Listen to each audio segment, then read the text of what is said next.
Дайыма эле биз өзүбүздү коргошубуз керек, ымыркайды да коргош керек. Эмнени биз сакташыбыз керек? Эң негизгиси бул масканы жабдык менен, ошол масканы биз өзүбүз коргошубуз керек. Биринчиден.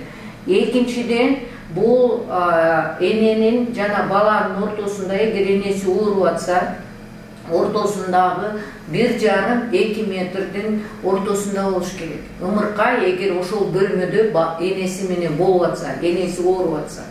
Анан эң негизгиси бул колдун жуусу. Колду жууш керек жакшы, самындап туруп, антисептик менен дагы колду обработка жасаш керек. Эң негизгилери ушул.